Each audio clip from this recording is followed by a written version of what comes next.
Well, I think it just tells the American people, Rev, that the stakes for this November are as high as you can imagine. That this could very well be the last free and fair election that we have, because what the committee has shown us is it wasn't just about January 6th, that the effort to try to throw out democracy is still ongoing, that these extremist groups, these, as Rick pointed out, the shock troopers of the Republican Party now, they're still activated. They're still trying to take things away from us. They're still trying to take away our rights. They are hell-bent on doing by force what they can't do at the polls, and we need to all tune in and pay attention to that. Millions of Americans have tuned in, Rev, to watch these hearings. The last hearing that they had was one of the most watched hearings so far. There is an appetite and an interest from American people in getting the full truth, the full story of what happened on January 6th. And I think what we're going to see on Tuesday is the coordinated effort of the White House and these extremist groups and how that came into play. This wasn't a spontaneous gathering, Rev. This was planned. This was orchestrated. This was organized. And it was organized at the very highest levels of the Trump apparatus. Now, Kurt, sticking with you, earlier today, President Biden gave remarks on abortion rights and the protests calling for the White House to do more. Let's take a listen to what he had to say. Because keep making your point. It's critically important. We can do a lot of things to accommodate the rights of women in the meantime. But fundamentally, the only thing that's going to change this is if we have a national law that reinstates Roe v. Wade. Now, this comes as the Pennsylvania Senate and House passed a bill that would ask voters to amend the state constitution to declare there is no right to abortion in Pennsylvania. President Biden has signed Friday an executive order in an attempt to safeguard access to abortion, medication, and emergency contraception. What do you make of the president's efforts, Kurt?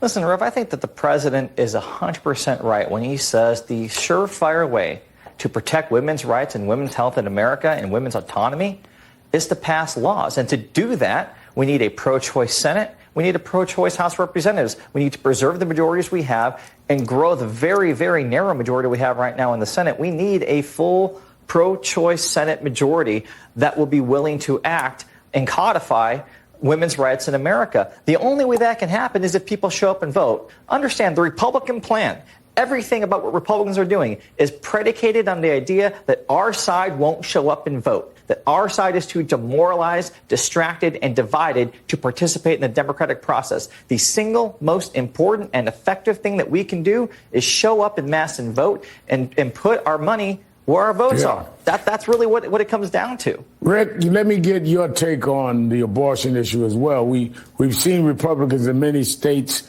move quickly to institute abortion bans after the overturn of Roe versus Wade.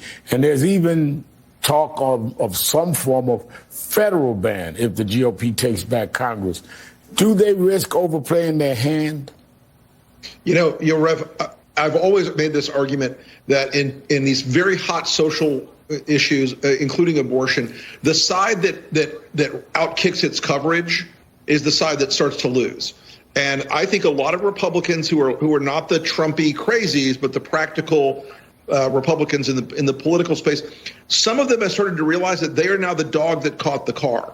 And there are a lot of suburban women. We've seen polling that has shown a major switch in independence, a break-off of Republican women who are not, these may not be radical, far-left, progressive, pro-choice women, but they are also deeply uncomfortable with the idea that this this white evangelical faction of the Republican Party is going to criminalize abortion, even in some states in cases of rape, incest, and the life of the mother. That they have way overshot where the American people are on this issue. And the polling has certainly shown that. We've seen Republican voting intention drop.